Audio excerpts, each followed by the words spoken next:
Eso es mi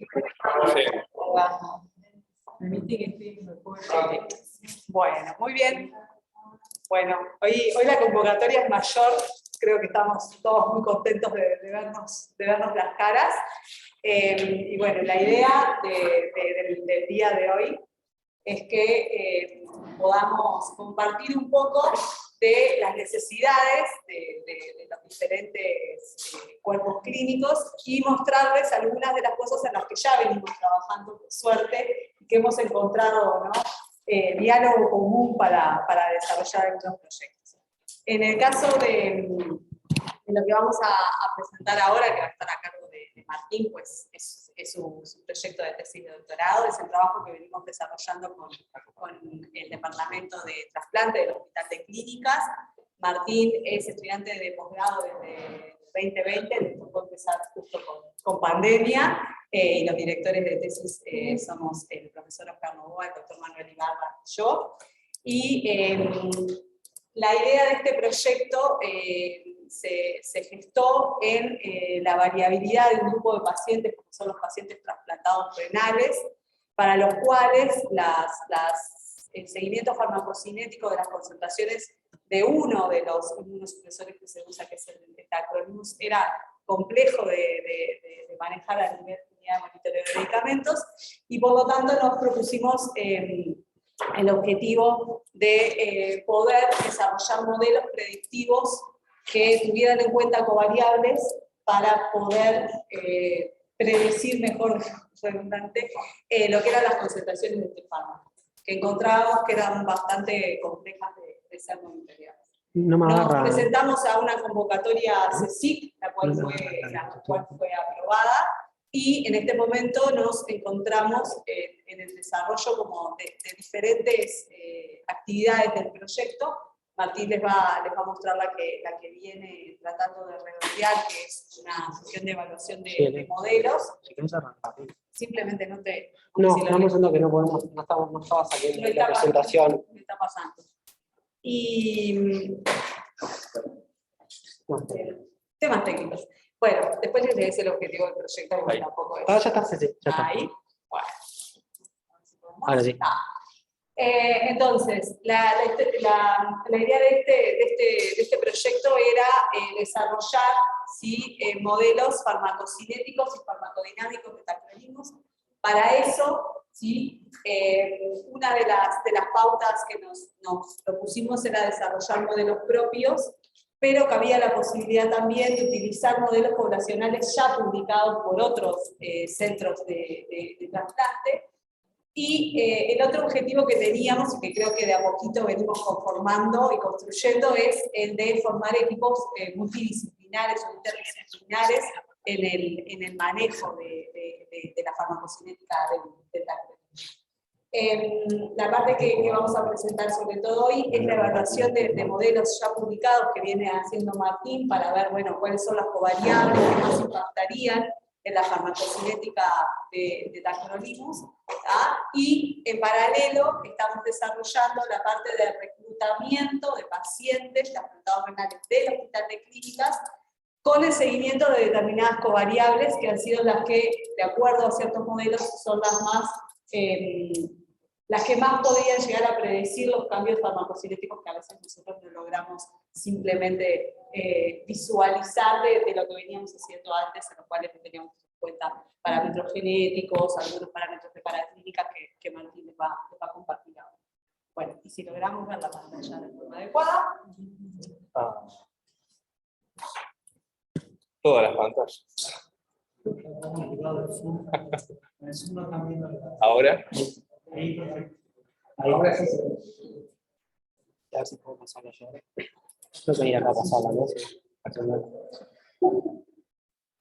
Bueno, un poco siguiendo lo que les estaba diciendo Cecilia, desde que yo...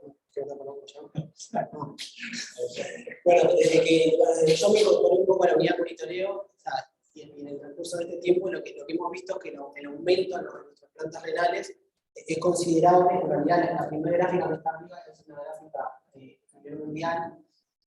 Como ven, desde el 2007 también los datos hasta el 2021, sí hay como una línea de tendencia ascendente.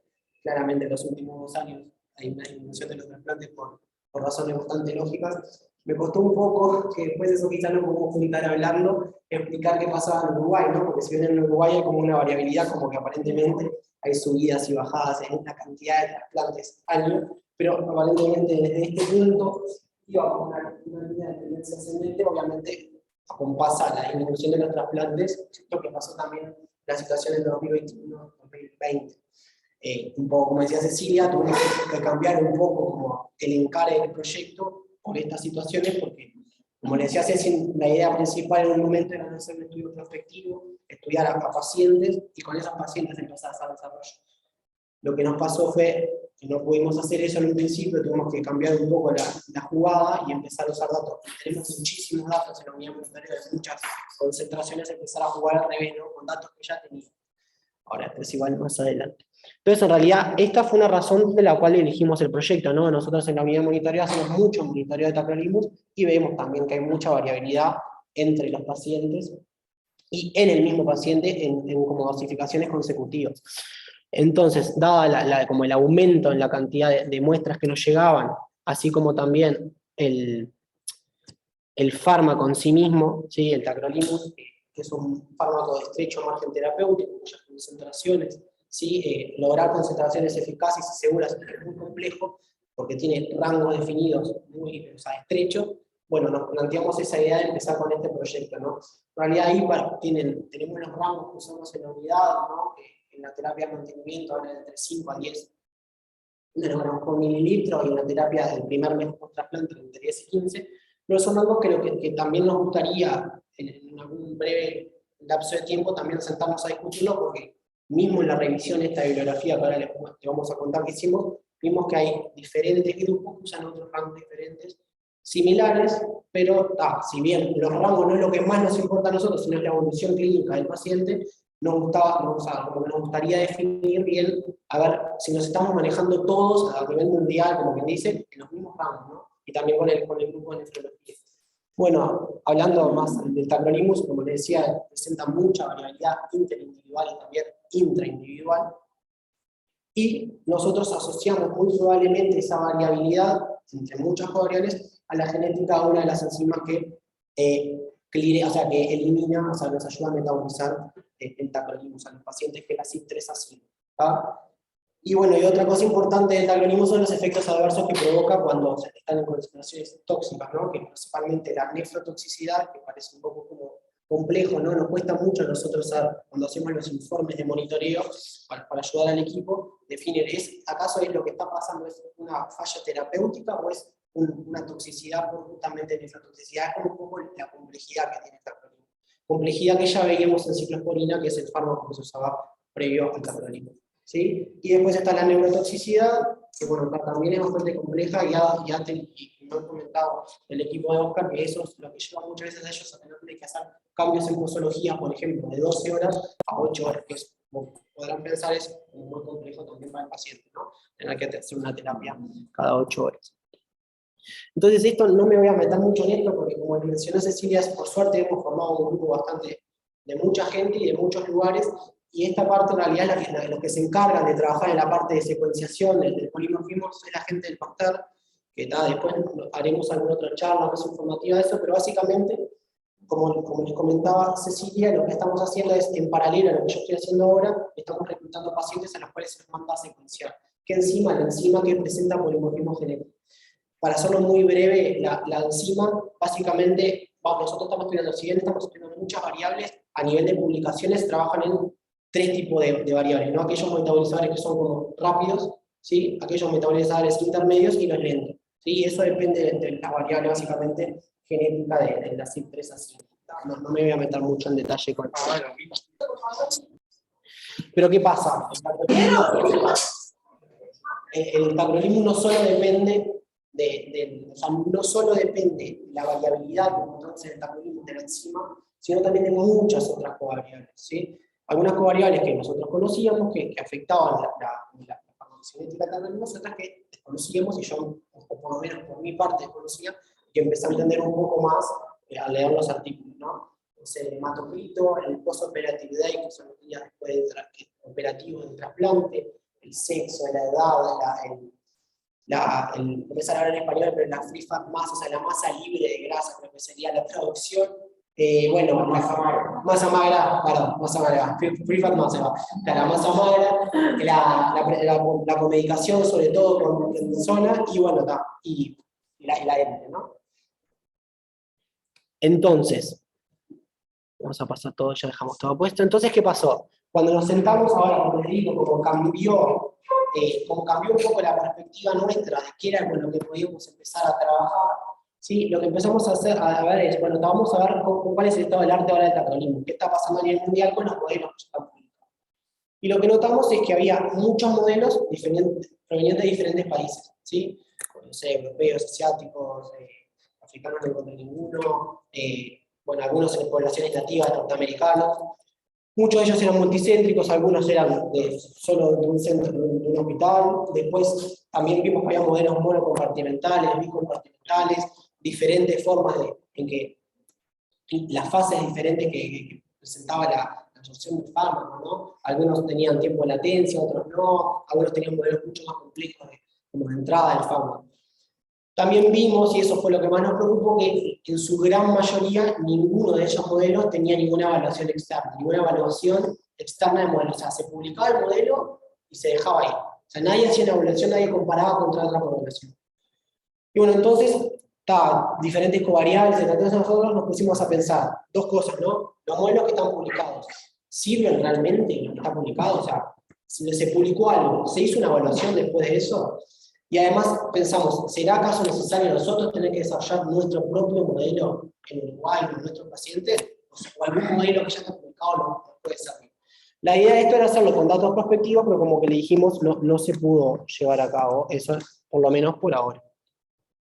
Entonces lo primero que hicimos fue, bueno, vamos a agarrar un par de modelos, simular un individuo tipo con una misma dosis, una misma genética, una misma todo, o sea, peso, todo lo mismo, y veamos de los modelos publicados qué es lo que pasa. ¿Está? Bueno, y ahí lo tienen, no dan nada que ver. O sea, tienen tiempos máximos diferentes de concentraciones, áreas bajo la curva totalmente diferentes, algunos tenían, como le digo, tiempo de latencia, otros no. Entonces, esto no es una quizás preocupación, pero bueno, entonces hay que encararlo, ¿no? Hay que ver esa problemática porque hay tantos modelos tan dispares. Entonces, lo que hicimos fue agarrar datos de 39 pacientes con estados renales, si bien son pocos, ¿qué pasa? Al ser un estudio retrospectivo y tener como datos sesgados, o sea, como bien saben, es un estudio retrospectivo quizás es más sesgado que uno prospectivo, ¿sí? Hay más sesgos, entonces dijimos, bueno, usemos aquellos pacientes que los cuales tenemos por lo menos una curva de tacrolimus, o sea, datos, vamos a llamarle, quizás no me gusta la palabra ricos, pero ricos en el sentido de que tenemos datos a concentraciones a tiempo 0, 1, 2, 3, 4. O sea, por lo menos una curva en un paciente. Después, si teníamos muchas determinaciones a predosis a tiempo 0, no pasaba nada. Y bueno, lo que hicimos en realidad fue definir 3 etapas. La etapa 1 era todos los datos previos que teníamos a la curva, la etapa 2 era la curva, y la etapa 3, 4, 5, 6 en la post. Y después lo que hicimos con eso fue usar esos programitas que tenemos ahí, que son el Monolix, el Simulix y el R para la parte de representación. Bueno, acá un poco este árbol como de toma de decisiones para qué modelos incluir dentro de esa evaluación externa. Hicimos la revisión, empezamos con un gran descarte de modelos que no eran aplicables, porque no eran, pero cuando pones en PubMed y en todas esas búsquedas bibliográficas, filtrás lo que querés porque te sale cualquier cosa, o sea, entonces esa primera parte de empezar a descartar cosas que no tenían nada que ver con lo que uno quería, llegamos al SN que tenemos arriba, 3 modelos se descartaron porque no tenían publicados parámetros poblacionales pecados, o sea, son modelos que lo que usan en realidad, después si entras a la página del modelo, porque son publicados, son modelos que te predicen concentraciones, pero no te dan ningún dato, o sea, vos ponés cuánto pesa el paciente, un poco lo que estamos quizá desarrollando, lo que están desarrollando. Son modelos como que para aplicación, no son para comparar. Bueno, y después descartamos algún otro modelo porque como que no ha pasado con lo que tenemos nosotros, por ejemplo, modelos que usaban cápsulas de liberación prolongada, no tenemos nosotros, usamos de liberación inmediata, modelos en los cuales se omitía algún parámetro, modelos bueno, uno que tenía un garrafal, algo estructural, entonces me pareció que no valía la pena incluirlo, y bueno, y uno que las covariables que ellos usaban no estaban como muy bien explicadas dentro del. Y llegamos a ese N de 28 ya abajo. está bastante bien porque yo he visto modelos, he visto algunos procesos de evaluación externa de otros fármacos que usan a un N un poco más chico, así que creíamos que era bastante acorde. Y esto se los voy a hacer muy breve para no aburrirlos, es un poco cómo se desarrolla el proceso de evaluación externa, pero para que se hagan una idea, lo que se agarra es se escribe el modelo publicado en bibliografía, se lo transcribe en lenguaje informático en común, en este caso en el lenguaje que usa Monolix, y el modelo, si lo que se agarra se usan todos los parámetros poblacionales de ese modelo para estimar parámetros individuales de ese individuo, por ejemplo en la etapa 1. La etapa 1, como dijimos, era la pre-curva. Con esos parámetros individuales nosotros queremos simular qué es lo que va a pasar en un futuro con el tratamiento que tenía en la etapa 2. Ese tratamiento de la etapa 2 era la curva, y lo que nosotros hacíamos con esa simulación era comparar concentraciones observadas contra la que predice el modelo. En un resumen muy grande de esto, porque no los quiero como aburrir con esta parte, pero es un poco la mecanística que usa esto. Y eso se repite en cuántas etapas tenga uno.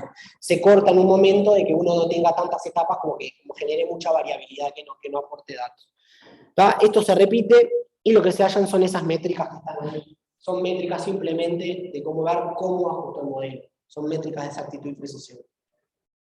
Sí. Y estos gráficos que les voy a mostrar ahora, se los voy a discutir un poco también bastante rápido, después hice un resumencito para terminarlo. Este gráfico que muestra esa métrica, lo que muestra es la exactitud que tienen los modelos. ¿Sí? Y las dos líneas que están en negro son como lo que se define dentro de las evaluaciones como los modelos que ajustan bien, o sea, que tienen una buena exactitud. Yo creo que en realidad un 20% para todas las variables que se manejan, para el error analítico, eso es un poco, quizá un error un poco, es como muy cortante, quizás se podría expandir un poco más, pero bueno, está. ¿Qué? Muy exigente. Sí, muy exigente, tal vez me expresé mal. Es muy exigente, pero bueno, es lo que estaba definido en algunos otros artículos, y me pareció que, bueno, vamos a probarlo con 20, igual, o sea, cambiar la línea simplemente es desplazada, no cambia mucho. Y nada, lo que así a grande vista lo que se puede ver es que la simulación 1, como les decía, era cuando teníamos los datos previos a la curva, o sea, cómo yo puedo predecir a partir de los datos previos, que son datos a concentraciones a predosis, lo que me va a dar en la curva. Como ven, siempre tiene un error de estimación bastante grande en todos los modelos. Y como pueden ver, cuando uno alimenta el modelo, le va dando cada vez más datos, esa exactitud, la aproximación a las concentraciones o sea, las concentraciones observadas, ¿sí? Va disminuyendo. ¿Sí? O sea, es la idea un poco de cómo funciona esto, o sea, parto de algo, un valores poblacionales, y lo voy ajustando cada vez cuando yo le voy dando cada vez más datos. Eso es un poco el resumen, eso sería para la exactitud. Y en cuanto a la... ¿Querías aportar algo? El más o menos uno puede aceptar un modelo. Básicamente lo que está evaluando es la predicción del modelo a la que se observó haciendo eso.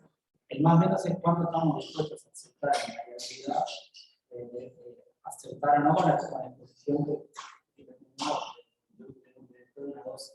Eso también depende de cada principio activo, de qué posición, de qué rango estamos dispuestos a tener. 20% se ha manejado, por ejemplo, para la medicina en el paciente clínico, para trabajar y visualizar clínicamente.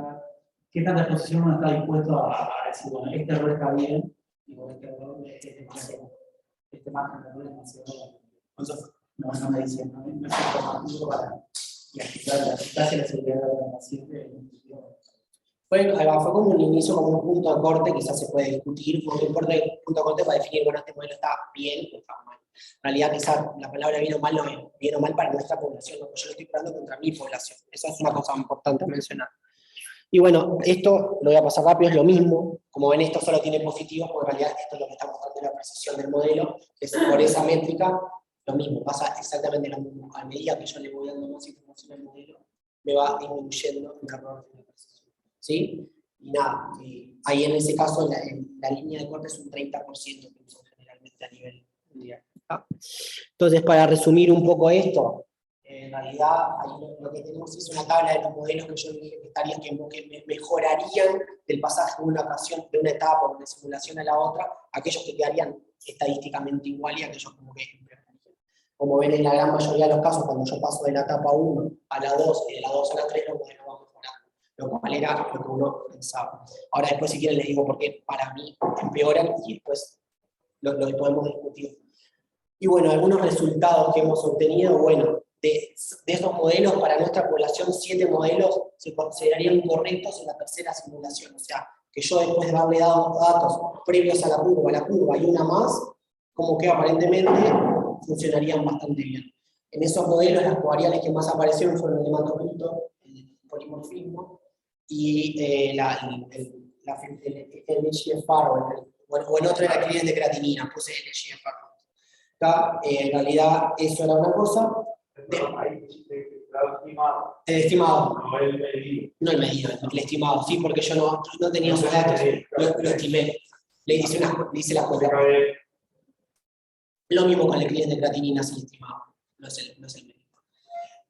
Y después, por ejemplo, ahí otra cosa que nos pasó, bueno, a mí sobre todo, como les mencionaba, me ayudó mucho esta evaluación externa a entender un poco más de la farmacocinética del metabolismo. ¿Por qué? Porque quizá uno venía con una cabeza diciendo, bueno, yo conozco estas covariables. Bueno, aparecieron nuevas covariables que quizá nosotros no estábamos como reclutando cuando hacíamos nosotros tenemos una base de datos extensa y registramos bastantes covariables. Bueno, quizá a partir de ahora me ayuda como un insumo para el estudio prospectivo decir, bueno, yo ahora tengo que empezar a registrar esto. ¿Sí? Me está pasando, ¿no? que ahora, por ejemplo, la prednisona, ¿sí? Si bien sabíamos que era una covariable que afectaba, no sabíamos que la mayoría de los modelos ponen como un punto de corte de que es una dosis alta de prednisona y una dosis baja. Entonces, lo que tuve que hacer ahora, que es lo que estoy hablando con Mariana, es buscar historias para ver las dos, cómo van cambiando las dosis de prednisona, porque no hay como una, si bien me mencionaba Mariana que existe como bueno, se empieza contando, se va escalando, no es como tan lineal, o sea, depende mucho de la clínica, entonces yo no puedo decir, bueno, después del primer mes tiene 5 miligramos, entonces tengo que verlo, y para verlo tengo que volver a las historias, que era un poco eso. Y bueno, otra cosa que nos ayudó esto es definir, y muchos modelos hablan del post-operative day. Post-operative day, a mí particularmente, no sé vos qué opinarás, Oscar, que es algo que me parece como que se tendría que dejar de usar a nivel de los modelos de esta película. ¿Por qué? Porque para mí el post-operative day, o sea, los días de funcionamiento del trasplante, no es la covariable real. La covariable real son la fisiología del cuerpo que se ve afectado por el post-operative day. Dígase hematocrito, dígase quizá el hematocrito es uno, la funcionalidad renal misma. O sea, como que el post-operative day sirve, sí, sirve. Pero me parece que como que yo lo veo como una función más matemática, o sea, por así decirlo. Como que a mí no me terminó ahora de creyendo todos estos artículos de convencer el uso de esa covariable. ¿Se usa? Sí, se usa, pero bueno, habría que ver. Vos te traes el tiempo por hablando. ¿Qué? ¿El tiempo medido en meses o medido en días? En días. Y les comento por qué eso genera un error grande, que es lo único que aportamos. No, eso que me parece ahí hay oportunidad para aclarar algunos otros biocontadores que te puedan variar con el post-operativo. ¿Por qué? Porque ahora mencionándoles eso, porque yo asumí que además de esa variable, ¿qué pasa? Muchos de los modelos publicados no se hacen estudios, no sé, de pacientes sin seguimiento de 5 años. Quizá es un estudio al mes. O sea, bueno, saqué estos datos de pacientes al mes y publico la covariable post-operative day. Está buenísimo. Y si yo la quiero eso después extrapolar a mis pacientes que seguí durante 7 años, imagínense, la post-operative day está en una covariable, en un divisor, y bueno, si yo tengo 5.000 días, como que se homogeneiza todo el modelo, o sea, desde el punto de vista matemático lo estoy diciendo. Entonces, quizá una variable como el polimorfismo, sí, quizá no afecta en un modelo que se estudió en un mes con uno que se estudia en los 5 años. Pero bueno, para definir un poco eso. Y bueno, para terminar y no sacarle más tiempo, un poco las perspectivas que tenemos es, bueno, terminar con esta evaluación externa, queremos ver si podemos publicarlo también esto, para eso tengo que reclutar los datos esos de prednisona y también la talla para hacer una estimación del índice de masa corporal y después eso extrapolarlo a las otras variables. Y bueno, cómo seguir en realidad, mientras estamos haciendo esto en paralelo, estamos reclutando a los pacientes.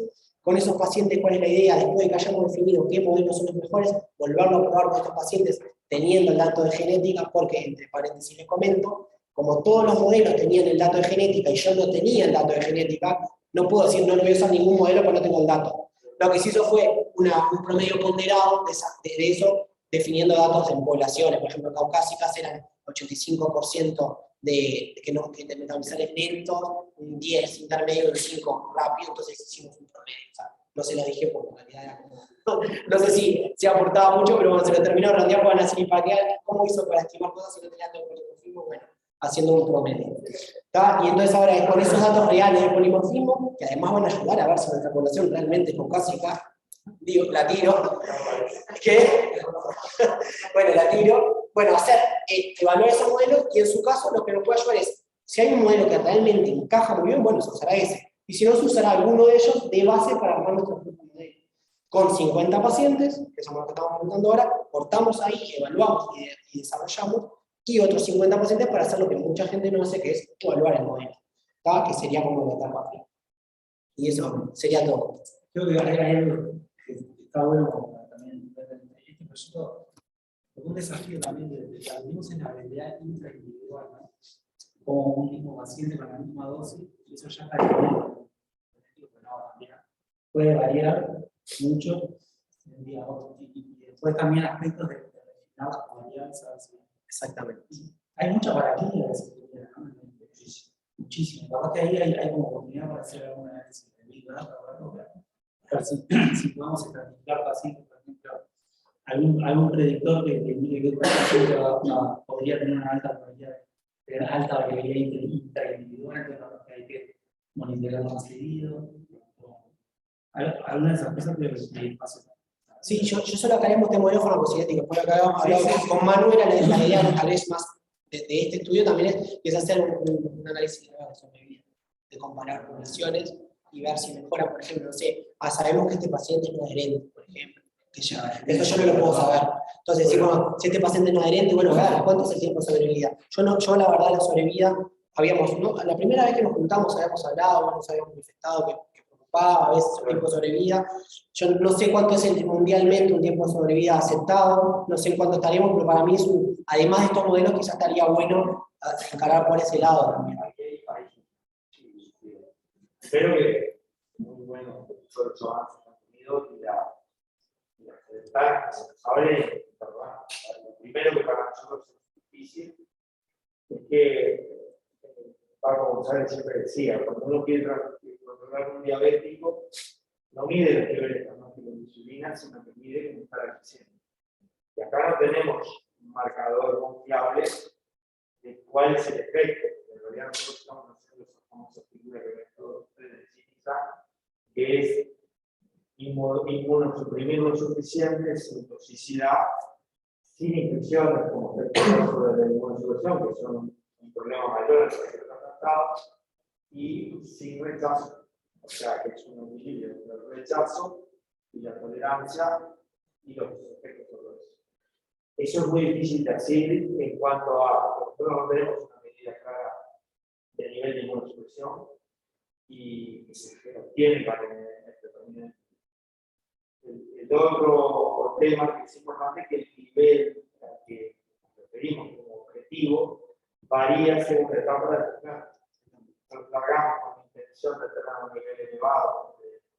Antes, quiero decir que no hay ninguno de los antólogos, porque tenemos auditoría de la información de recursos que viene, tanto peleando con la dirección, que esté la bombita del blog, cosas más banales, vieron que nos falta tal cargo, que nadie tiene la unanimidad. ¿No? Pero están ahí, sabían que esto pasaba ahí. Entonces, todo ese tema de, por ejemplo, el valor objetivo es importante, es distinto en un paciente que nunca tuvo un rechazo, que tiene de 1 año y medio de trasplante, que el paciente que tiene 10 días de trasplante. Entonces, es un problema para fijar los niveles. Y el otro tema es este tema de la adherencia, que en realidad hay una medida de este porcentaje de la adherencia, que es un cuestionario muy básico de si alguna vez omite una pastilla, si son 4 preguntas, pero que acuerdan bastante bien con la posibilidad de escribir todo lo que se entiende. Más allá de las infecciones medicamentosas, es otra cosa que capaz que está en las historias, el uso de antibióticos o fármacos que modifican. Sí. Pero me parece que, bueno, que no sé si, o sea, yo no tengo idea, esa información está. El tema es cómo procesarla, porque no está, la mayoría están viejas historias con una planilla, que eso es lo bueno que tiene, no sé si vos viste. Sí, obvio, son las planillas de la primera hoja. La planilla de la primera hoja es como la Biblia del Sí. paciente, y ahí está toda esa información. Eso puede servir para Sí, tienen la paraclínica, para los datos de la que concentración. está recibiendo, Está bueno. si apareció el síntoma de gravedad. Exacto. Bueno, a veces cuando les hacen las metidas, Los vuelos los bolos, en el pero- caso del paciente. Entonces, y el otro tema es que, por ejemplo, muchas de estas cosas están influenciadas por cómo se financia. Uruguay tiene la posibilidad de que el financiamiento del tratamiento se mantiene hasta que el paciente pierde el plan. En Estados Unidos la financiación son 3 meses, o a veces 1 año y medio. Entonces, después, conseguirlo como puedas. Entonces, eso también es una cosa que varía, que los modelos a veces sean muy cortos Claro. y no tengan información del principio. Pero me parece que, bueno, que para nosotros este insumo seguramente puede ayudar mucho. La otra pregunta que yo quería hacer, si pensás incluir esos 38 pacientes con la gente del Pasteur para usar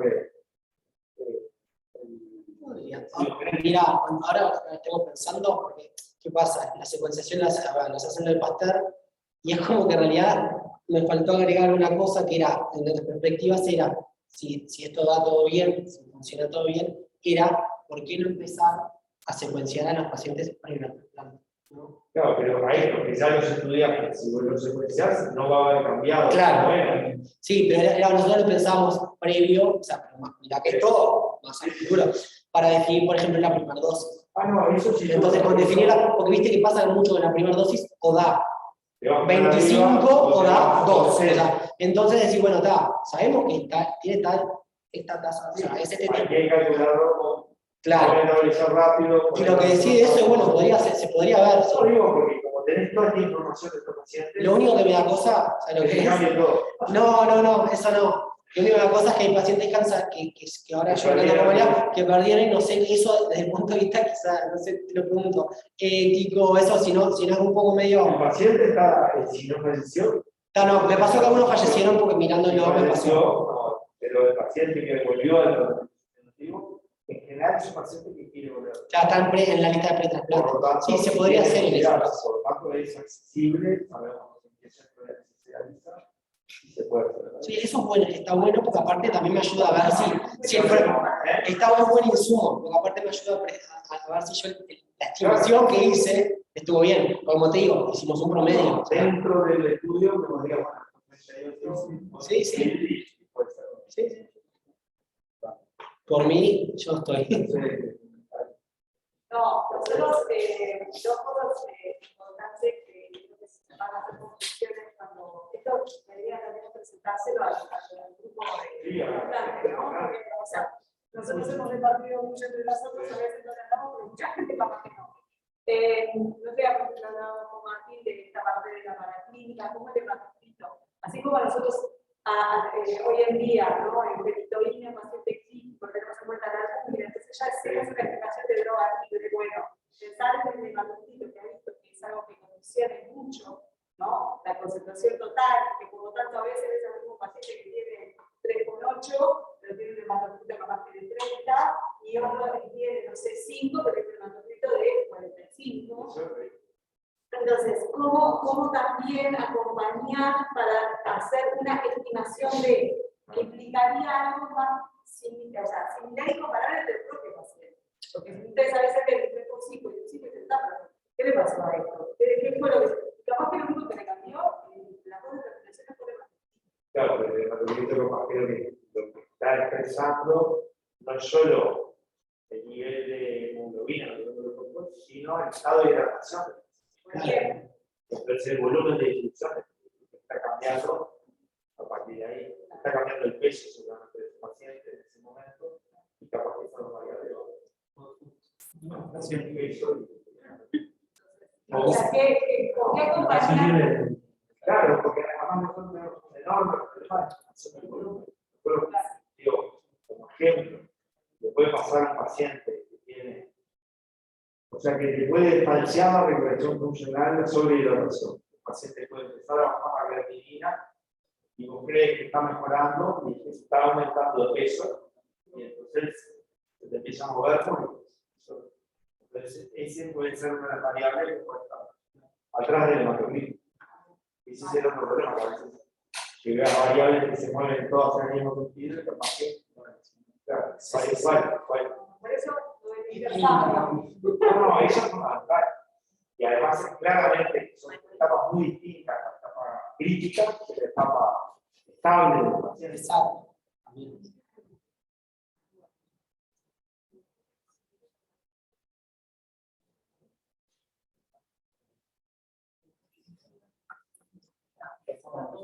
No, está bien. Porque somos infectólogos. Los compañeros tienen políticas de papel. Entonces, tengo que movilizar una institución y la otra. la idea es contarles un poquito de acuerdo a lo que hemos hablado del seminario. Lo que trajimos para contarles es nuestro problema. Alguna variable más creo que...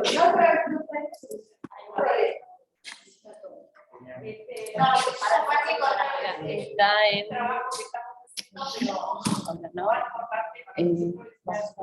Está semillero, dice, a ver si podés abrir. Está. Sí. Pero eso parece una copia. Debe estar más abajo entonces, acá. ¿Este? Ahí, arriba. Este. Ese. No, ese no. No, debe estar por la S acá. Ahí. Este. Funciona. Están digitales, pero Sí. no es fácil. La capacidad de que haya muchas variables también que tengan incidencia, pero no se puede probar con todo, sino que hay que hacer una ingeniería inicial para después decir, bueno, esto puede ir fisiológico para que se genere un poco más de generar esa manera. Después, el tema de optimización de sistemas, estamos haciendo un proyecto, una herramienta que esté disponible para usar el Sí.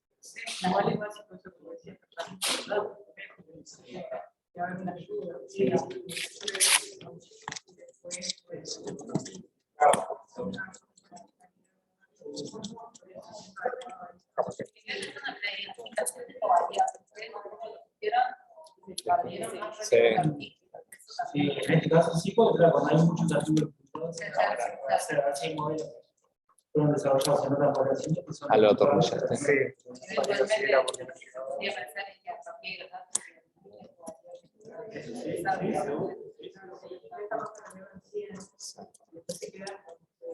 Exacto. Igual tampoco tratan así.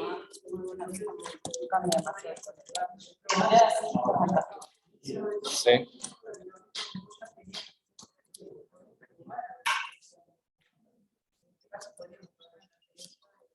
O sea, no. Bueno, ¿cómo están? Mucho gusto, mi nombre es Elisa, yo soy graduada de infectología y de micología. Bueno, la idea de hoy era traer a discusión y presentar dos grandes problemas que creemos que tenemos desde la infectología con algunos fármacos en particular. Hay uno de ellos que yo sé que ya están trabajando, que hay un grupo de trabajo ya conformado entre infectología y compañeros de química, pero bueno, cuando nos planteamos en realidad qué problemas tenemos, traté como de pensar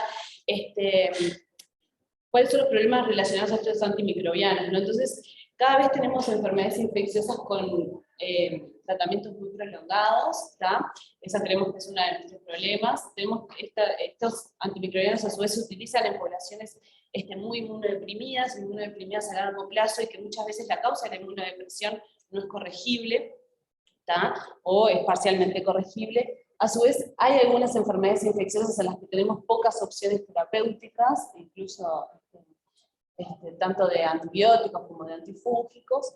Tenemos en estas poblaciones, a su vez, unas cuantas interacciones medicamentosas, porque son pacientes que están politratados, y tenemos dificultades en la dosificación de algunos de estos fármacos, que incluso no está puesto a punto en nuestro medio la dosificación de esos fármacos. Entonces, yo quería ponerles esta diapo un poco como para contextualizar qué es lo que pasa con la enfermedad tuberculosa en nuestro país. Creemos que justo frente al tratamiento de tuberculosis tenemos un problema que lo vemos casi que a diario desde la infectología. Como ustedes saben, la tasa de incidencia en nuestro país anda entre un 26.8 cada 100.000 habitantes. Ahí hay un mapita de Uruguay, en realidad la distribución depende de cada departamento, hay algunos departamentos que tienen mayor tasa de incidencia que otros, incluso cuando eso se desglosa por municipio, en Montevideo hay municipios en los cuales la tuberculosis tiene mucho mayor incidencia que otros. Para el año pasado hubieron unos 951 casos de tuberculosis confirmada, bajó los 2 últimos años, como muchas enfermedades vinculadas bajo el diagnóstico, no la tuberculosis, exacto. Como muchas enfermedades que bajó su diagnóstico, ¿no? Frente a la pandemia.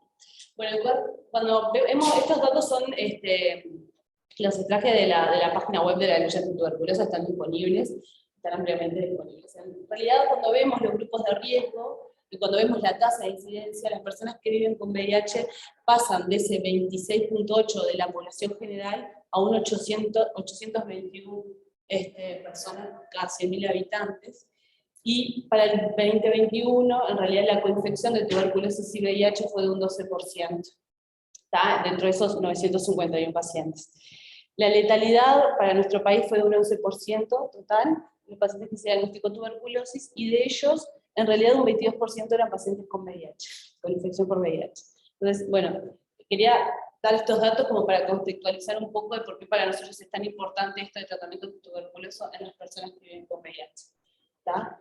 La prevalencia de la infección por VIH en Uruguay, en realidad la población general es menor al 1%, pero hay algunos grupos en los cuales, poblaciones específicas en los cuales la incidencia varía entre 4,5 y 5. Y bueno, para tener una idea incluso de esto de la tuberculosis en las personas que viven con VIH, el riesgo de reactivación en las personas que tienen VIH de tuberculosis es un 10% anual, y cuando eso se compara con la población general, por ejemplo, es de un 10% en toda la vida. Entonces, por eso, nosotros particularmente desde la infectología asistimos a muchas personas que tienen VIH y están en tratamiento antituberculoso. Esto a grandes rasgos, seguramente muchos ya lo sepan, el tratamiento antituberculoso tiene 2 fases, la primera fase con 4 fármacos, la segunda fase con 2 fármacos. La rifampicina para nosotros es un fármaco, digamos, que debería de estar siempre en el tratamiento antituberculoso, siempre que se pueda, porque bueno, en realidad tiene una acción muy particular, sobre todo los bacilos que tienen replicación lenta, y que esté o que no esté nos hace la diferencia en cuanto a la efectividad de ese tratamiento a largo plazo. ¿Ya? Ahora, la dificultad que tenemos con la rifampicina, como ustedes sabrán, tiene muchas interacciones, y estos pacientes por lo general están con otros medicamentos. Entonces ahí viene nuestro dilema mayor, que sé que están trabajando los chiquitines con esto, que es la interacción sobre todo con el dolutegravir. El dolutegravir es un fármaco que es un inhibidor de la integrasa, del virus de VIH, que en nuestro país está dentro de la primera línea de tratamiento antirretroviral. Es un fármaco que en realidad es un excelente fármaco, cada vez lo estamos utilizando más por su posología, por sus efectos adversos, justamente porque tiene una alta barrera genética, porque tiene relativamente pocas interacciones, pero justamente la rifampicina induce la CYP, que es la que metaboliza el dolutegravir, entonces allí tenemos esa interacción mayor que muchas veces nos complica y que tenemos que aumentar la dosis de dolutegravir. Por ahora, esta interacción la estamos subsanando, aumentando la dosis de dolutegravir al doble, es lo que está publicado en el mundo, es lo que hacen otros grupos, y bueno, y mantenemos los controles con carga viral quizá un poco más seguido de lo que lo hacemos habitualmente en estos pacientes cuando están bajo dolutegravir. Obviamente que aumentar el doble la dosis es aumentar el número de comprimidos. Una persona que toma unos cuantos comprimidos todos los días durante prácticamente toda su vida. Entonces, para nosotros esto es un punto clave, ¿no? Y el tratamiento tuberculoso es largo, ¿no? En el mejor de los casos 6 meses, pero en realidad en los pacientes VIH inmunodeprimidos por lo general nos pasa, incluso llegamos a estar aún un año con tratamiento antituberculoso. Ese era como el primer problema que queríamos destacar, que sé que capaz que ahora después ustedes tienen una presentación con respecto a eso. Y el segundo problema, que un poco hoy se habló, es de los azoles, que el profesor Novoa un poco lo mencionó. En realidad, el tratamiento con los azoles, ustedes saben, son fármacos para diferentes enfermedades fúngicas, invasivas sobre todo, tienen la mayoría de un amplio metabolismo hepático a través de la CYP450, tenemos poca disponibilidad de nuevos azoles en nuestro medio, ¿tá? O sea, hay nuevos azoles, pero la disponibilidad real hacia nuestros pacientes, la realidad es que prácticamente no los tenemos, y los que tenemos tienen una biodisponibilidad errática, tenemos dificultades en la dosificación, y a su vez, estos pacientes por lo general requieren tratamientos prolongados, y bueno, son pacientes inmunodeprimidos que a su vez tienen múltiples interacciones con otros fármacos. Entonces aquí yo les quería primero mostrar, esto es simplemente cuáles son los azoles que disponemos. Los 3 primeros, el fluconazol, el itraconazol y el voriconazol, son los que están ampliamente disponibles en nuestro país. El posaconazol y el isavuconazol los estamos consiguiendo por recurso de amparo en algún paciente en particular. El isavuconazol, de hecho, el año pasado logramos que la industria lo trajera para una paciente nuestra del hospital, y tenemos como casos puntuales en los cuales lo hemos logrado usar. Pero básicamente tenemos de menor a mayor espectro de actividad antifúngica. El fluconazol sigue teniendo su cabida y su lugar, sobre todo en las infecciones fúngicas relacionadas a levaduras, y sobre todo en pacientes VIH positivos que utilizamos bastante en la criptococosis. Después el itraconazol amplió un poco la actividad frente a algunos filamentosos, y el voriconazol en realidad es uno de los que más estamos usando en enfermedades fúngicas invasivas en determinados grupos poblacionales, ¿no? Sobre todo en pacientes hemato-oncológicos y en trasplantados de órganos sólidos cuando tienen alguna infección fúngica invasiva en la cual necesitamos cubrir hongos filamentosos. El posaconazol y el isavuconazol tienen justamente son los que no están disponibles, y a su vez son los que tienen un mejor perfil farmacocinético. El posaconazol aún se aconseja que se monitoricen igual los niveles, al igual que el voriconazol. Y el isavuconazol en realidad es el que tiene el mejor perfil y es el que menos disponible tenemos. Entonces, por lo pronto tenemos que jugar siempre con los 3 primeros azoles. El voriconazol quizás es el que más estamos usando y con el que más problemas tenemos, incluso en el hospital sé que se está dosificando, y bueno, y en realidad lo dosificamos y es bastante predecible cuando se lo compara con respecto al itraconazol, pero aún tenemos dificultades en tener niveles terapéuticos, sobre todo estables en determinados pacientes. Entonces, ¿en qué poblaciones, como les decía, los usamos? En pacientes hemato-oncológicos, sobre todo los que están en neutropenia profunda y prolongada, que son los que están en mayor riesgo. Los usamos tanto para terapéutica como también para profilaxis durante lo que dure la neutropenia, en los trasplantados de células hematopoyéticas, o sea, sobre todo en las leucemias que después se trasplantan. Bueno, los pacientes trasplantados de órgano sólido, cuando tienen alguna infección fúngica documentada o creemos que la tiene, e incluso también se utiliza la profilaxis, muchas veces son pacientes que quedan con profilaxis durante un buen tiempo. En pacientes VIH inmunodeprimidos que estén cursando alguna enfermedad oportunista fúngica, y en otros inmunodeprimidos de otra causa que cada vez tenemos más por los nuevos tratamientos inmunosupresores que hay vinculados sobre todo a las enfermedades autoinmunes. Entonces, acá los dilemas terapéuticos, los quise poner así porque tenemos sobre todo en estas 3 poblaciones, en los pacientes con VIH, sobre todo cuando tenemos coinfección tuberculosa con histoplasmosis, o coinfección tuberculosa con aspergilosis, o coinfección tuberculosa con criptococosis. Como ustedes saben, los pacientes con VIH no es raro tener coinfecciones. Los azoles interactúan muchísimo con la rifampicina, y es ese fármaco que nos cuesta tanto suplantar por otro, de hecho, en el tratamiento antituberculoso. Y los azoles todos, ¿no? Hay algunos que tienen un poco menos de interacción con la rifampicina, pero todos interacción con la rifampicina, incluso disminuyó hasta un 50% el nivel del azol, ¿no? Entonces, ahí sería ideal poder monitorizar la concentración del azol, ¿no? Ahora, en estos pacientes lo que nos pasa es que muchas veces lo vamos a tratar con itraconazol porque es lo que tenemos disponible, ¿no? Porque a su vez los prestadores, es muy difícil, por ejemplo, que nos habiliten el pago, por ejemplo, de voriconazol en estas poblaciones. Eso nos pasa y es real, está mal, pero es así. Y después con la terapia antirretroviral, el efavirenz es un fármaco, un inhibidor no nucleosídico de la transcriptasa reversa, que todavía lo seguimos utilizando mucho, que es un excelente fármaco, que a su vez tiene la ventaja de que está formulado en una pastilla única en nuestro país, entonces por eso tiene una amplia, digamos, lo usamos ampliamente, y el problema de él es que cuando lo utilizamos con itra o con posaconazol, disminuye las concentraciones también de los azoles, y el posaconazol, si bien lo podríamos medir, no está disponible en Uruguay, y el itraconazol ya de por sí tiene una biodisponibilidad horrible, y si a eso le sumamos efavirenz, no sabemos en qué estamos parados muchas veces.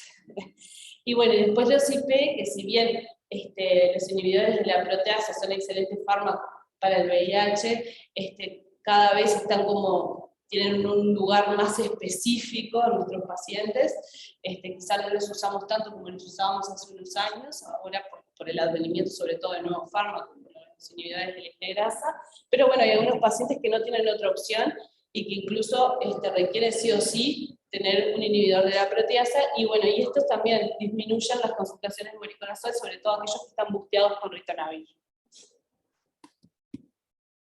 Este es otro problema que tenemos con los azoles, que justamente ahora yo estoy pasando por hematología, y es un problema, justo ahora tenemos 3 pacientes en esta circunstancia. En los pacientes hemato-oncológicos, a las leucemias agudas mieloides, se está utilizando mucho miostaurina. La miostaurina es un fármaco dirigido a una mutación específica de la tirosina 3, la mutación FL3, que en realidad está presente aproximadamente en el 30% de las leucemias. Ahora, ¿qué pasa con esto? Este fármaco, la miostaurina, cambia radicalmente incluso el pronóstico de las personas con leucemias. Entonces, para los colegas de hematología es fundamental, sobre todo en la quimioterapia de inducción, poder utilizar este fármaco. Y sobre todo las leucemias que reciban también les vuelven a hacer nuevos ciclos con miostaurina. Cambia las recaídas de las leucemias y les cambia el pronóstico a largo plazo. Entonces, para ellos es un fármaco casi que intocable en lo que es la quimioterapia de inducción. Ahora, ¿qué pasa con las leucemias? Las leucemias en sí mismas son un factor de riesgo para infecciones fúngicas invasivas, sobre todo filamentosas, sobre todo la aspergilosis. A su vez, la leucemia, después de que se empieza la quimioterapia de inducción, va a quedar en una neutropenia profunda y prolongada, y es lo que se espera. Entonces estos pacientes tienen una sumatoria de factores de riesgo para tener infecciones fúngicas invasivas, ¿no? En estos pacientes en particular, dados estos factores de riesgo, tienen una indicación formal de profilaxis con antifúngicos. En la guía del hospital, justo que ahora la estuvimos discutiendo con los hematólogos, va a salir posaconazol como primera opción, y voriconazol también, capaz que tratando de hacer un poco de fuerza de tener el posaconazol en nuestro medio como un poco más disponible. Y bueno, estos pacientes, la profilaxis antifúngica se mantiene durante toda la inducción y durante todo lo que dure la neutropenia, e incluso si estos pacientes después van al trasplante de células hematopoyéticas, tienen que mantener la profilaxis. Y si a eso se suma que después tienen una infección fúngica invasiva, más aún. ¿Qué pasa con los azoles y la miostaurina?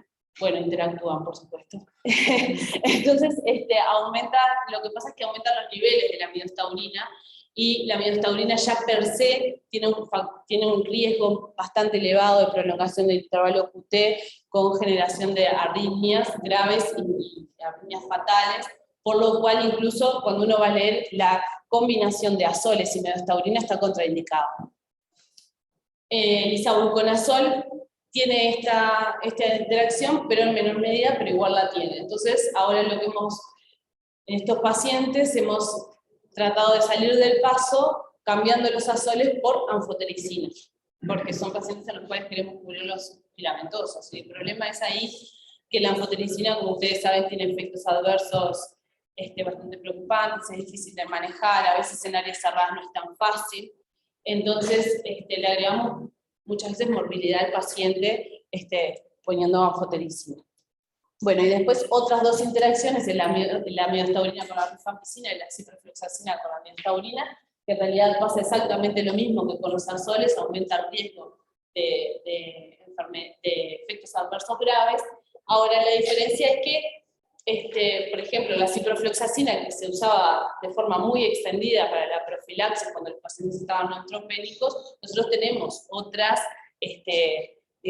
estrategias antibióticas y lo podemos cambiar fácilmente para cubrir sobre todo los bacilos gram negativos, que es lo que queremos hacer, ¿no? Una profilaxis antibiótica. O sea que eso estaría un poco más resuelto en cierta forma.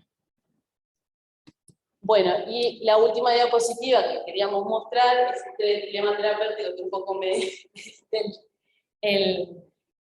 la introducción, que es en los trasplantados de órganos sólidos, tacrolimus y el sirolimus con los azoles. No tenemos esa dificultad, la incidencia de infecciones fúngicas en los trasplantados, lo que está medido en el mundo, cuando uno va a leer, es muy variable, va de 7 a 42%, dependiendo de qué hongo, de qué infección fúngica estemos hablando. Candida y Aspergillus siguen siendo los más comunes. La mortalidad también para las candidiasis entre un 30 a un 50%, estamos hablando de candidiasis invasiva, ¿no? Y para la aspergilosis entre un 65 a un 90%. Esto varía un poco también de acuerdo al órgano trasplantado, ¿no? No es lo mismo el trasplante de pulmón, donde tiene mucho más aspergilosis que el trasplante renal o el trasplante hepático, donde de repente tiene mucho más candidemias. Y bueno, y estos pacientes tienen factores de riesgo vinculables tanto a la cirugía, sobre todo en los trasplantados hepáticos, a su propia enfermedad renal crónica, que son pacientes en años en hemodiálisis, al estadio incluso de su enfermedad hepatocítica de base en los trasplantados hepáticos, así tienen coinfecciones con citomegalovirus o con virus herpes 6, que eso también, esos virus inmunomoduladores los ponen en el mayor riesgo de tener, por ejemplo, aspergilosis. Si tuvieron algún rechazo del injerto, requirieron mayor inmunosupresión aún, y ya el hecho del rechazo per se hace que sea un factor de riesgo, y si tienen colonización previa por alguno de estos microorganismos. ¿Está? Y a todo eso se suma la inmunosupresión crónica que después reciben para mantener el injerto, ¿no? Entonces, aquí en realidad las dos interacciones más complejas que tenemos es de voriconazol con sirolimus, en los pacientes en los cuales, por ejemplo, se cree que puede llegar a tener una aspergilosis, que clínicamente lo tiene, que tiene factores de riesgo, que hemogenológicamente lo tiene, y que tenemos alguna medición indirecta o directa de que tiene una aspergilosis. El voriconazol en realidad para la aspergilosis es el fármaco de primera línea. Y si a eso lo sumamos con los inmunosupresores, tenemos la dificultad de que si bien el tacrolimus se puede medir, aumenta el voriconazol los niveles de tacrolimus y eso genera más riesgos de arritmias y de injuria renal, ¿no? Entonces, como sabemos, a veces no es tan fácil poder llegar a niveles de tacrolimus estables. Nosotros, de hecho, ahora tenemos, yo le contaba a Susana, estamos con 2 pacientes que se trasplantaron acá, que son usuarios de otra institución, pero que se trasplantaron en el hospital, que justo hicieron aspergilosis post-COVID, y que yo estoy con Maris e hijas todo el tiempo por WhatsApp, viendo qué hacemos con el voriconazol, cuando lo medimos, cuando medimos el tacrolimus, cuando se vuelve a reintroducir la inmunosupresión. Y la verdad es que son pacientes bien complejos desde el punto de vista del manejo clínico a posteriori, ¿no? Una vez que salen de la gravedad y que, bueno, que como ustedes saben, cuando están cursando una infección fúngica, si bien se descienden los inmunosupresores, luego se tienen que volver a reinstalar, y en ese equilibrio muchas veces es la complejidad. Entonces, bueno, queríamos poner sobre la mesa estos problemas que tenemos. Rapidito la primera parte, pues en realidad esta es la monografía que hablábamos de un posgrado nuestro con Florencia de Ángel, que el trabajo se diseñó a partir de un problema clínico que tiene que ver con el tratamiento antirretroviral en pacientes con VIH. Ustedes saben, el tratamiento antirretroviral es un tratamiento que primero que es para toda la vida por ahora, crónico, es una asociación de fármacos, son siempre más de un fármaco que actúan sobre distintas dianas, sobre enzimas que intervienen en la replicación del virus, precisamente porque eso evita que el virus, es un RNA virus que genera mutaciones de resistencia con mucha facilidad, y entonces para evitar que ese virus se escape hay que atacarlo con varios fármacos a la vez, ¿no? Entonces eso hace que los tratamientos se construyen generalmente en base a 3 fármacos, a 3 antirretrovirales. Nosotros tenemos bastante bien estandarizado cómo se empiezan los tratamientos, o sea, cuál es el plan básico, o el plan A, el plan ideal, porque eso facilita, ¿no? Facilita que no solo tengas que para tratar un VIH tengas que ser un especialista, por ejemplo, en un país donde los especialistas están al sur de Río Negro, y sobre todo en Montevideo, los VIH no se podrían tratar en otro lado, entonces eso no pasa. Son tratamientos bien sencillos, coformulados muchas veces, entonces en base a 2 planes se puede empezar el tratamiento. Uno es un plan que contiene como droga más líder el Favirenz, y el otro que es el dolutegravir. Y desde el punto de vista clínico, lo que nosotros tenemos mucha libertad de acceso al Favirenz, para prescribir, no está de hecho en la farmacia, y el paciente se puede ir, porque es muy barato, y el otro es, tenemos que hacer todo un proceso en el subsector público, para su aprobación, para que lo liberen a la farmacia y lo manden a la farmacia final. Entonces, pero es un fármaco que es mucho mejor tolerado. Esa es un poco la realidad. La intención inicial para la monografía de Ángel era poder comparar los pacientes que iniciaban con el Favirenz y con dolutegravir en cuanto a su eficacia en términos, nosotros medimos la eficacia en términos de carga viral indetectable, y cómo eso se podía asociar con la tolerancia al tratamiento, las reacciones adversas, las posibles interacciones, y dijimos, vamos a poner un poquito más, y vamos a juntarnos, y ahí surge la sociedad con los químicos como para poder hacer en un conjunto y avanzar un poco más en el conocimiento. Eso fue digamos, como el diseño inicial. Pero después se fue tornando tan lindo, yo lo voy a pasar por delante porque no quiero, estamos con poco tiempo, pero simplemente hasta ahora para contarles, porque ahora viene la parte que nos va a contar Florencia, hasta el momento van incluidos 16 pacientes. Sí, ahí están los datos de los 13 que teníamos en notificaciones. Está, perfecto. Con dolutegravir y 4 con el Favirenz. Sí. Ah, bueno, nos agarró la pandemia. No, claro. Y fue posible hacer lo que empezamos al principio, que era desde la política, registrar los pacientes naïf, o sea que empezaban, tenían todas las mejores condiciones.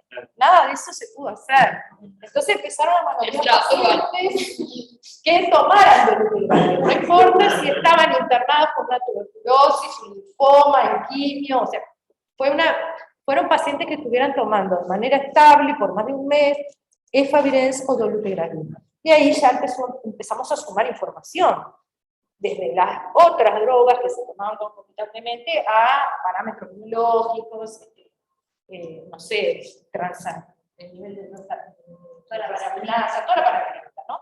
Del paciente se empezó a sumar. Hasta el momento llevan incluidos 16 pacientes con dolu, 4 con el Favirenz que no están analizados acá, y ahí ya te doy la posta a vos para que empieces a mostrar los datos. Bien, que algo importante que en realidad cuando nos mandaban las dosificaciones ellos registraban si en realidad el motivo como de inclusión era para evaluar posibles interacciones, porque se sospechaba con algunos otros fármacos, para evaluar la adherencia, que también además de las concentraciones se aplicaba un cuestionario de adherencia a los pacientes con unas breves preguntas para poder ver si era adherente o no, y además de los pacientes que contaban con el registro del retiro de medicación, nos pasaban ese dato.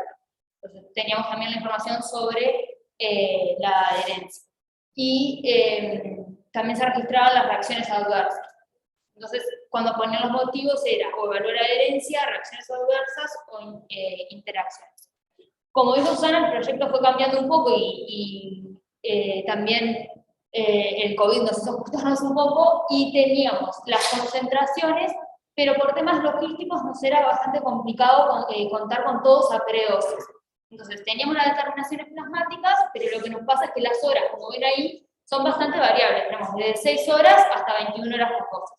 Entonces eso es lo que nos hizo que cuando nos sentamos a ver los datos nos dificulta mucho poder interpretar esos resultados respecto a lo que ya esté publicado y entre esos pacientes, poder compararlos. Entonces, con esta variabilidad lo que surgió como idea fue basarnos o apoyarnos en lo que son las simulaciones farmacocinéticas para poder ver a esa hora qué esperamos. Entonces, buscamos modelos de bibliografía. Para esta presentación inicial agarramos uno de los modelos, que es un modelo monocompartimental, que tiene algunas covariables incluidas, covariables sobre el volumen y covariables sobre el clearance. Como nosotros teníamos la base de datos bastante completa y con toda la parte de paraclínica, tenemos para cada paciente el resultado de esa covariable para poder usarlo y con el modelo predecir qué concentraciones esperamos para cada paciente. Las covariables, eso me di cuenta que sigo con esta pregunta. Las covariables para el volumen eran edad y la albúmina, y para el clearance eran edad, peso, albúmina y rifampicina, por lo que estuvimos hablando de la inducción por parte de la rifampicina. Acá presenté la simulación para cada color es un paciente distinto.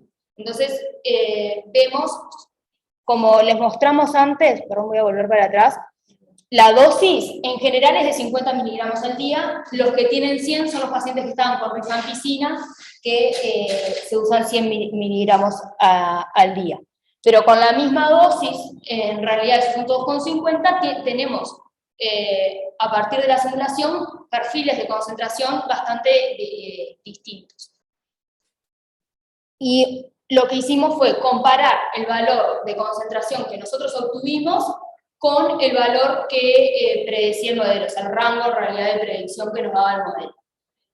Encontramos muchos valores que estaban dentro de ese rango, pero acá mostramos los que no están dentro de lo que predice el modelo. Los que están por debajo, tenemos los primeros dos casos, el paciente 2 y el 10, que está por debajo de lo que predice el modelo, y esos dos pacientes estaban recibiendo hidróxido de aluminio. Que ahí es muy importante la separación en las tomas, o sea, las horas en que se administran, porque puede formar un complejo el hidróxido de aluminio con el dolutegravir, y eso lo que hace es disminuir la absorción que tenemos de ese fármaco. Ahí, eso es una de las cosas que encontramos como posible explicación de un resultado menor a lo que se esperaba. Y también en el paciente 2, que incluso dio más bajo que el paciente 10, ese paciente, en los motivos que señalaban como para la dosificación, era evaluar la adherencia. O sea, había una sospecha de que ese paciente también podía no estar cumpliendo con la terapia. Después, otros dos pacientes, el 5 y el 11, que dieron también por debajo, en ese caso, a través del cuestionario, eran pacientes no adherentes. Y tenemos otro paciente que también fue bajo y fue no adherente por el cuestionario y por el retiro de la medicación. Tampoco retiraba, en un mes no retiró la medicación. Y nos encontramos con un caso de un paciente que tenía 3,19, que está por encima de lo que predecían la simulación, que la simulación iba hasta 2,2. Acá tenemos como para estudiar, ¿no? Seguir estudiando y ver, bueno, ese paciente puede haber alguna variable que no está incluida en el modelo o algo propio de ese paciente que lleva a tener concentraciones mayores. No había el registro de algún evento adverso, pero lo que sí vimos es que la creatinina era de 4,51 miligramos por decilitro, era un paciente que estaba registrado que tenía enfermedad renal crónica, pero también nos parece interesante que buscando encontramos que el dolutegravir es inhibidor de los transportadores de cationes orgánicos, que sería una de las formas de eliminación de la creatinina a nivel tubular. Entonces ya hay reportes de pacientes con dolutegravir en los que se ve una correlación con el aumento de la creatinina. Lo que está también ahí discutido es que si bien se ve un aumento, no hay una insuficiencia renal, claro. O sea, no es un paciente que el filtrado glomerular esté afectado, sino que está aumentado por factores. Bueno, acá comparar los resultados, porque las concentraciones que comparamos eran a la hora en que hicimos la extracción, cuánto predice el modelo que tiene que tener. Pero también vimos, bueno, cuáles serían las concentraciones predosis para los pacientes. Y donde dice resultados de simulación, vemos que para los que están con 50 miligramos al día, es de 1,22, y los que tienen 50 cada 12 horas más rifampicina, el promedio era de 1,45. Y arriba de esos resultados tenemos lo que estaba publicado en bibliografía, que vemos que es de 1,11 en uno de los estudios, que es solo dolutegravir a 50 miligramos día, y después en el otro estudio que hace con y sin rifampicina obtiene un promedio igual de 1,24. Esto nos permite ver que el modelo, en realidad, las concentraciones a predosis, predice valores bastante similares a lo que ya está publicado para los pacientes. Acá presentar los resultados de el volumen y clearance para cada paciente, porque como les comentaba, nosotros lo que hacemos es incorporar las covariables. Entonces el modelo lo que hace es a ese paciente, a partir de esas covariables, le estima cuál va a ser su volumen de distribución y cuál va a ser su clearance.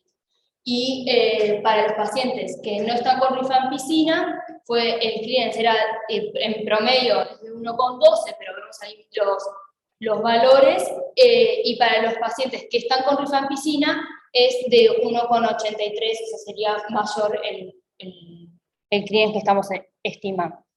Como proyecciones, porque lo que comentábamos, esto es un proyecto que en realidad está en curso, tuvimos los primeros resultados y nos sentamos como a conversarlo y a pensar también en el futuro.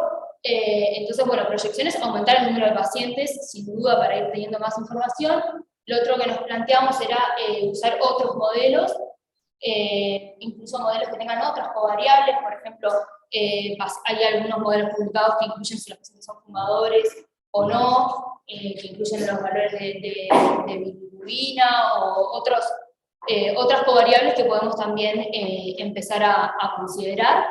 Y esto, como ya han comentado también en otras presentaciones, nos ayuda a aumentar la comprensión que tenemos de la farmacocinética del fármaco. Al buscar otros modelos, al simular, al ver en nuestros pacientes, empezamos a entender qué cosas pueden estar afectando la farmacocinética y qué le está pasando a cada uno de los pacientes. Y también proyectamos poder simular más parámetros farmacocinéticos. Ahora presentamos solo esas concentraciones, pero bueno, ver la concentración máxima, el tiempo para esa concentración máxima y el área bajo la curva, que es un parámetro bastante importante para ver si puede haber una correlación con lo que nos comentaba Susana, que a ellos les importa mucho ver, bueno, cuál es la eficacia. Ella me decía, detectable o no la carga viral. Bueno, esas son cosas que todavía tenemos para poder estudiar. No sé si Susana tiene algo más para agregar. Creo que por acá. No, que a todo esto se sumó, me estaba acordando del inconveniente cuando los del laboratorio no nos querían dar para que salga el stand. Tuvimos que hablar, videoconferencia con Londres. Sí, sí. ¿Qué quieres saber? ¿Qué van a descubrir? Sí. Pasamos mucho tiempo. Digo, avances importantes.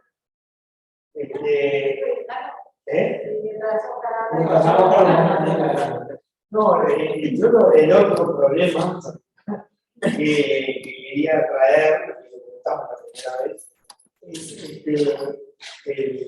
bueno, todos conocemos la medicina y la dificultad que tenemos de tener niveles apropiados, sobre todo en los pacientes críticos. Y particularmente en los pacientes críticos, que nosotros hacemos necesitamos de función renal y hacemos algunas modalidades de sustitución que inicialmente se había estandarizado hace muchos años. Bueno, es lo que hay que hacer porque no se depuraba y cada vez más vamos sabiendo que la depuramos, que depende de la fibra que usamos, que depende del tiempo que usamos, depende de la modalidad, si hacemos diálisis institucional, si hacemos SLED o procedimientos conectos, si hacemos modificación del CTI, y si hacemos, nosotros no tenemos todavía procedimientos. Que además cada vez más con las algunas fibras de alta permeabilidad, se describe en un trabajo de ahora reciente la absorción, no solo la depuración, sino la absorción a la fibra de la organización. Entonces, eso ha generado una situación que, por un lado, en los lugares donde tenemos accesibilidad para medir, podemos tomar determinadas decisiones, pero en otros lugares donde el acceso al resultado les llega 2 días después de que lo midieron, la capacidad, o sea, ahí parece que la predicción podría aportar mucho a lo que pasa, no solo en Uruguay, sino en el mundo. Yo de la cosa que traía es un consenso de farmacéutico del 2020 sobre la medicina y cuáles son las propuestas que hacen para cada modalidad. Pero que claramente, sobre todo porque nosotros acá hacemos sobre mucho lo que se llama silencio, y hacemos hemodiafectación en los pacientes clínicos, que tampoco es un uso común, podría ser importante. El otro punto que es importante, pero ya no es para el paciente clínico, es el tema de la medicina muy frecuente que se utilice en el paciente sincrónico con infección vinculada a partido, y que ahí es mucho más probable que no tengan acceso a tenerla en tiempo y forma, un valor pre-diálisis. Y el otro y el último que aporta a la dificultad que en algunos lugares por la cuestión de pacientes, sobre todo en diálisis crónica, no hacer continuar su tiempo en el centro de diálisis para recibir el fármaco, se ha estandarizado empezar la infusión durante la diálisis. Entonces allí hay una etapa que yo mismo estoy depurando, lo estoy poniendo. Muchos dicen, bueno, sé que está funcionando más. Después hay una clara, que es a ojo, y hay también una discusión, que esa revisión del 2020, la ponen arriba, que el modelo de niveles valle no sería que habría que ir al modelo de parcial, pero me parece que ese sí tenemos determinada medicina, está estandarizado en el mercado, tenemos que saber qué fibras usamos y qué nos pasa, y capaz que es una cosa que podemos mostrar más en la tomografía, y además de paso, la gente de STI está muy interesada también, porque no solo el paciente que sufre de hambre, sino cuando empiezan a tener la función, también varía la patología que tiene que usar. Digo, eso es, me parece que es algo que ya todos tenemos medio conocido, que realmente sería fantástico generar que haya un plan de partida por otro lado de la parte de química, de la parte de tecnología, de la parte de intensiva, y que podamos. Como consciente tenemos muchísimo. María Aurora, es una palabra que sí, la tesista, naturalmente, eso es como bueno. Eso fue muy bueno. Recientemente se hizo con metodología, porque estaba aquello de que con una dosis cada 5 días, tanto de sintonías como de mundial y todo valor. Eso lo hicimos todavía. Pero además eso modificó Uruguay, como siempre, no publicado, igual es una macana, como Liliana ahora, en diálisis peritoneal, modificaron la posología y eso después lo tomaron las piezas funcionales. O sea, hubo cosas que fueron tales que fueron bien importantes. Sí, era un dolor de cabeza en ese momento, la variación de cuando la administraban intradiálisis, de por qué catéter iba, si estábamos tomando muestra de ver que ¿De dónde sacaba la muestra? Pero es como que ese problema sigue porque las fibras son cada vez de mayor probabilidad Y entonces, y no sabemos cuánto se hace con esta asociación, y las variables que tenemos una. Justo ahora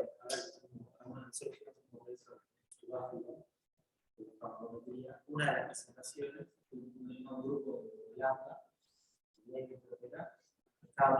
hacían estudios que iban en el equipo, hacían pasar sangre por el equipo para estudiar una de las opciones. Ya directamente el líquido con sangre, fibra y suelo. Y esa información después incorporada en el modelo y las predicciones, Ahí trabajan, están haciendo eso y bueno, se equilibra el sistema y se puede ver. Lo que parece que claramente Sí, empezar in vitro. hay que individualizar, hay que individualizar el proceso del paciente y el procedimiento. Además lo otro, que nosotros lo que cada vez vamos hacia tener toda la carpeta de posibilidades de revertir. Un paciente que se va estabilizando pasa a ser de hemodiálisis. Un paciente que está muy crítico, como a veces sea reverter, sea un procedimiento contigo, o una hemodialización del mismo, también. Entonces nosotros venimos como 2 de la mañana que es a la misma dosis, eso, si nosotros podemos tener modelos que digan, bueno, si ustedes van a hacer hemodialización online, con esta clínica, bueno, hay que pensar en esto. Y por eso las herramientas que estamos trabajando en el proyecto, como tener una interfaz disponible que a vos te diga a priori. Que vos puedes cargar tal procedimiento, tal cuestión, tal, vos vas a depurar el tanto por ciento de lo que tiene antes. Te da una predicción primero, primero te va a dar la variable, pero después si podemos medir, acomodar eso, medir, individualizar. Y se parece un proyecto que podría ser fuerte, más regulado,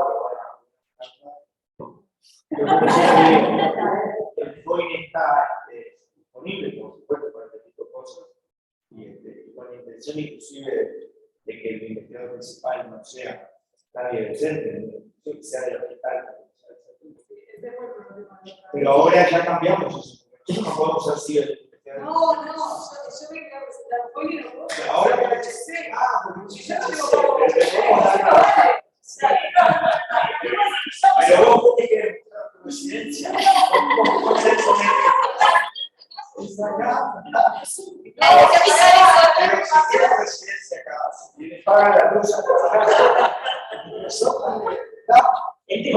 de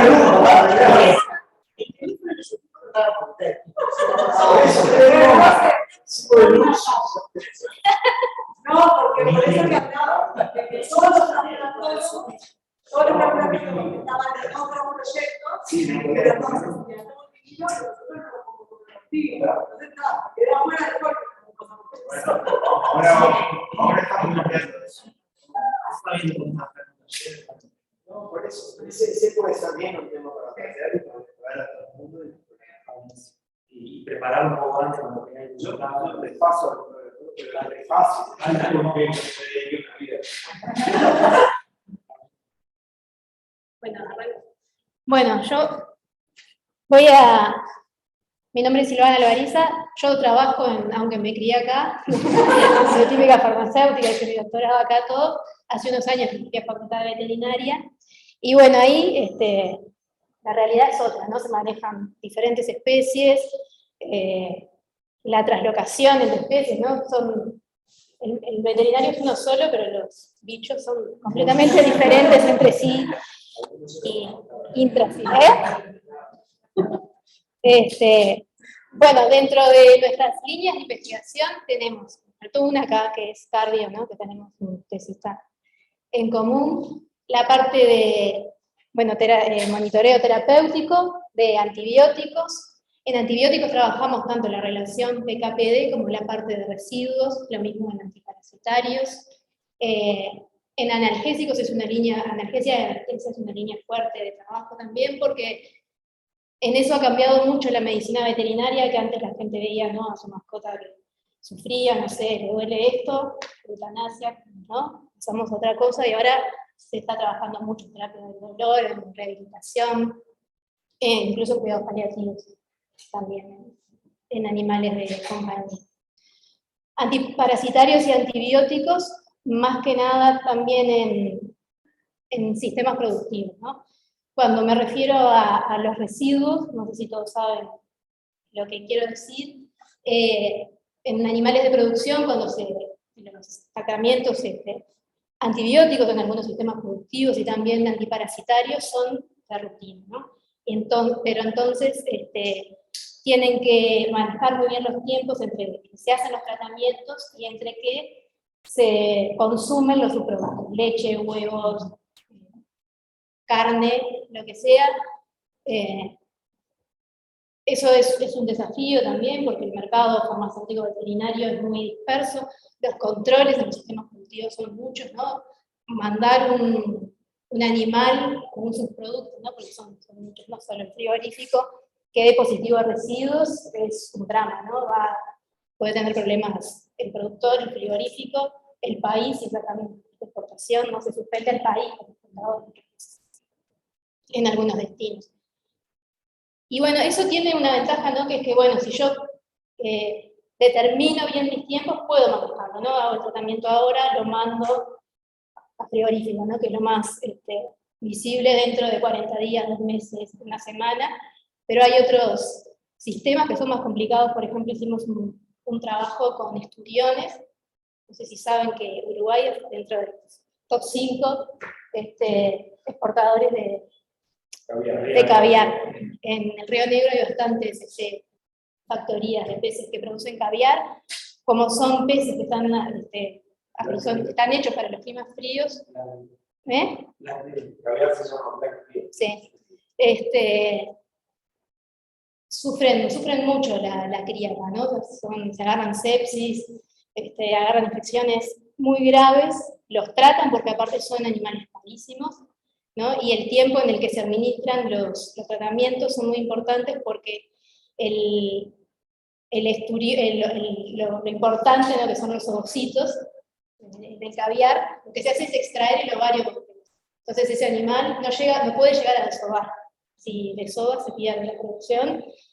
Son animales que salen $25.000 cada uno, ¿no? Entonces los crían años para ese momento, y si eso da, y si eso da positivo a los antibióticos, al protenicol o a los metabolitos, son producciones que se pierden. ¿Sí?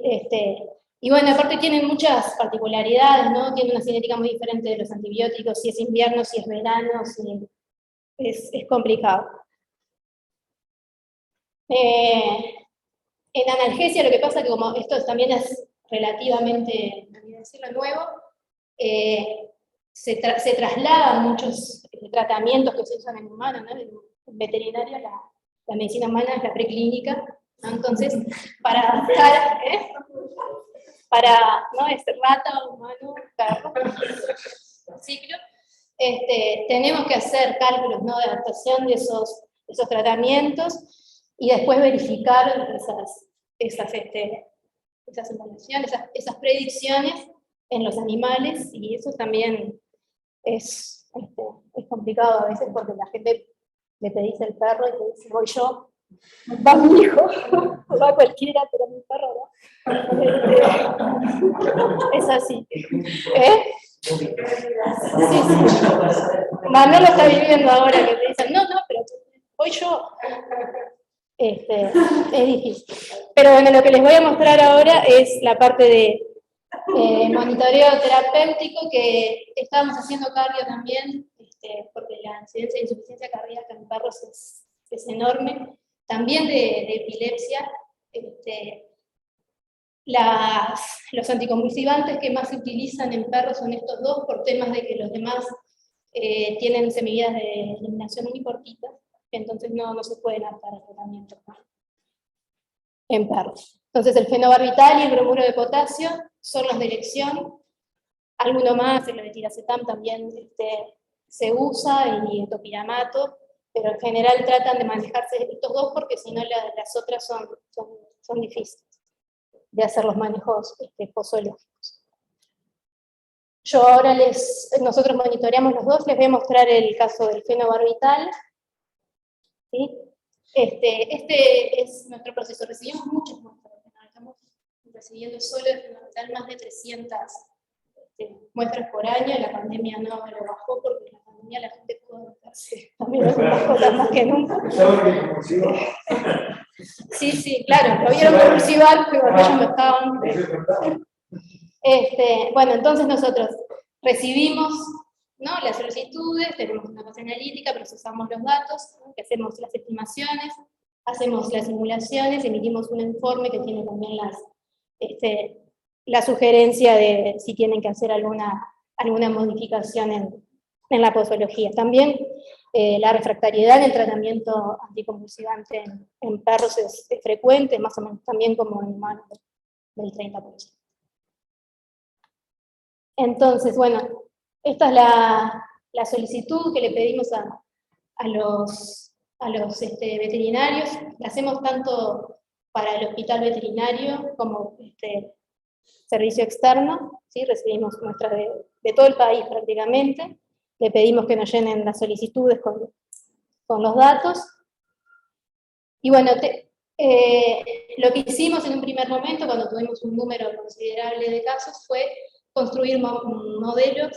Se ve un poco ahí, el fenobarbital tiene una cinética especial, no es autoinductiva, o sea, induce las enzimas que lo metabolizan, ¿sí? Entonces, eso hace que a mayor concentración la velocidad de eliminación se aumente. Nosotros lo que hicimos entonces fue un modelo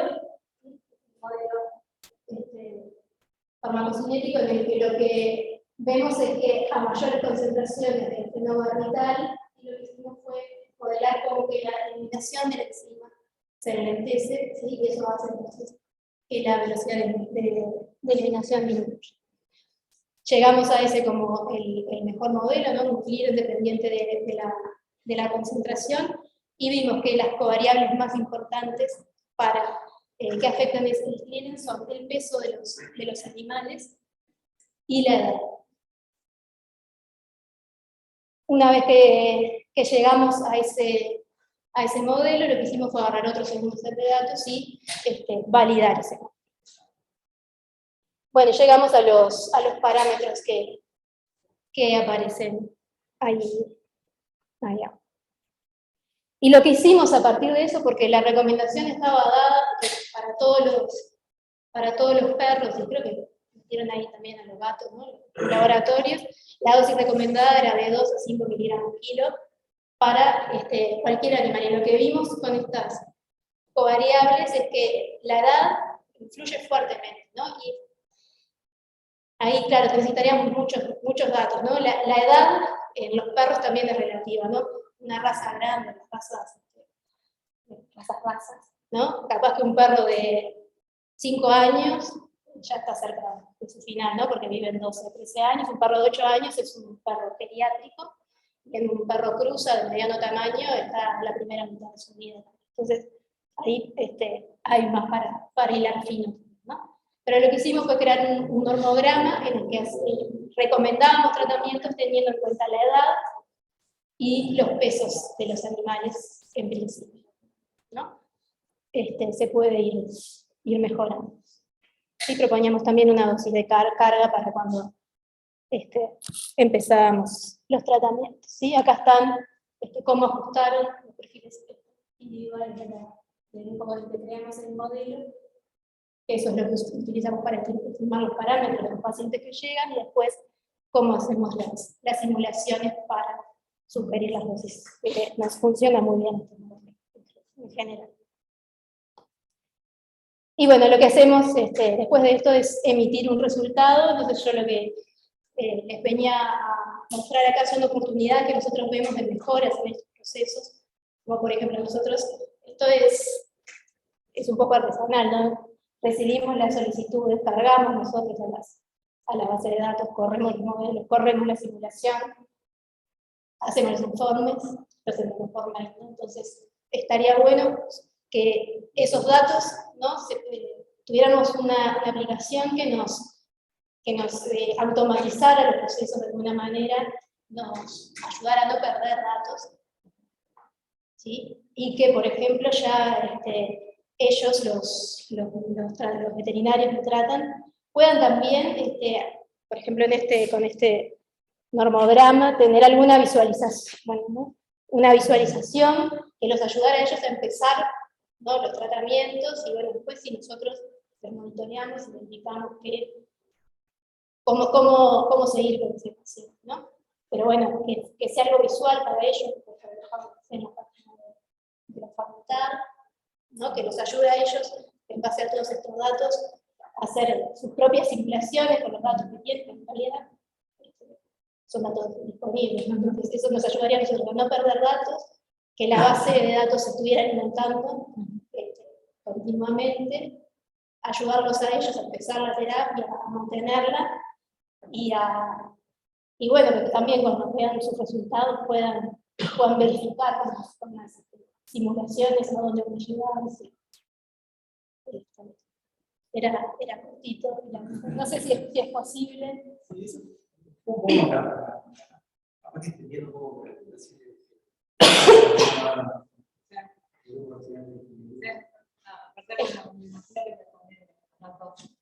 manejan ustedes son mucho menos sensibles que respecto a los humanos, ¿no? Nosotros pedimos autorización siempre para hacerlo. El manejo.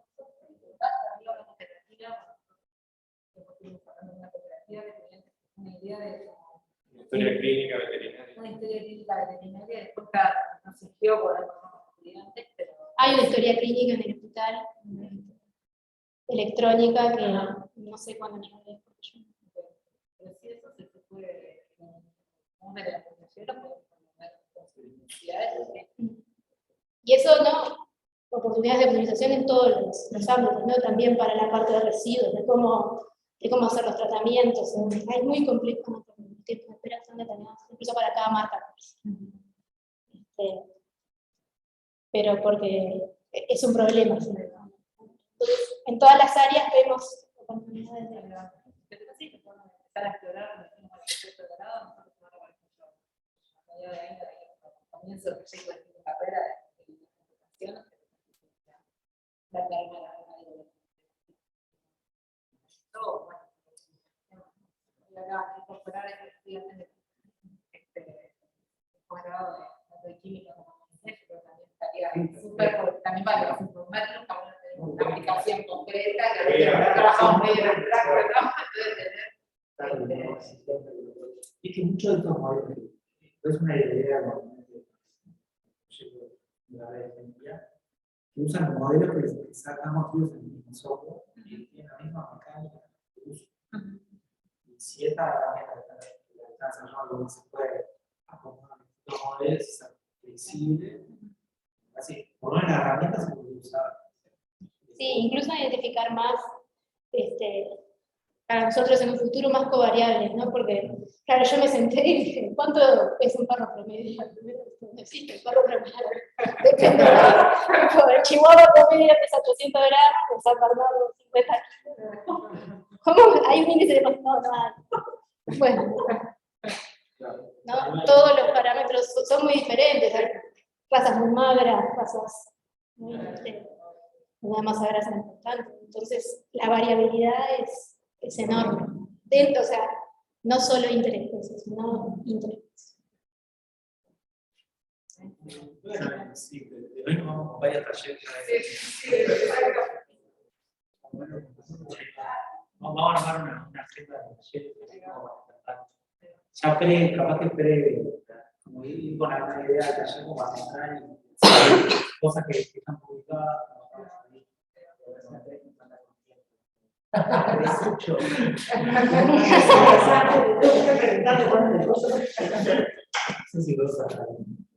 Muy bueno. Bueno.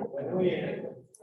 Cerramos. Bueno, vamos con deberes de diarios. Y sobre diarios tenemos, sí.